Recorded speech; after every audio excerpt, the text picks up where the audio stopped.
Anganwadi workers అక్రమ అరెస్టులపై మహిళా సంఘాల ఐక్యవేదిక ఆగ్రహం వ్యక్తం చేసింది. మహిళలనే కనికరం లేకుండా పోలీసులు అంగన్వాడీ వర్కర్స్ ను ఈడ్చిపడేయడం దుర్మార్గమంది. అర్ధరాత్రి బందిపోటు దొంగల్లా శిబిరంపై పోలీసులు దాడి చేయడమేంటని ప్రశ్నించింది. తమ హక్కుల కోసం 40 రోజులుగా ప్రభుత్వానికి వ్యతిరేకంగా దీక్ష చేయడం తప్ప అని ప్రశ్నించారు. ప్రజాస్వామ్యంలో నిరసన తెలిపే హక్కు ప్రతి ఒక్కరికి ఉంటుందన్నారు.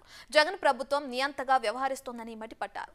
అంగన్వాడీ వర్కర్స్ పోరాటానికి మహిళా సంఘాల ఐక్యవేదిక అండగా ఉంటుందని ప్రకటించింది.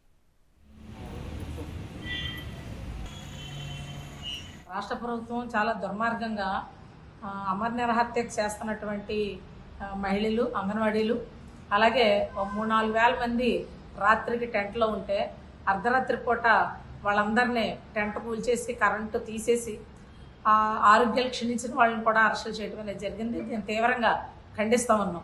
అలాగే ఈరోజు కోటి సంతకాలు సేకరణ చేసామో ఆ సంతకాలని ప్రభుత్వానికి సీఎం గారికి అందజేయాలని చెప్పి అనుకున్నాం.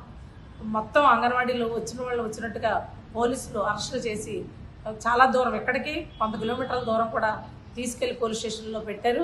అయితే మేము అడిగేదేమి గొంతెనంపూరు కోరట్లేదు, వేతనాలు పెంచాలని చెప్పేసి అడుగుతున్నాం, గ్రాడ్యుయేట్ ఇవ్వాలి, తదితర డిమాండ్స్ అన్నింటి మీద మేము ఆందోళన చేస్తూ ఉన్నాం. కానీ ప్రభుత్వం అరెస్టులతో ఉద్యమాన్ని ఆపేయాలనుకుంటుంది. కానీ ఎన్ని అరెస్టులు చేసినా ఉద్యమం మాత్రం ఆగదు. ఇప్పుడు ఆ పోలీస్ స్టేషన్లు అన్నీ కూడా ధర్నా చౌకులుగా మారినాయి. వాళ్ళందరూ అక్కడ ఆందోళన చేస్తున్నటువంటి పరిస్థితి ఉంది.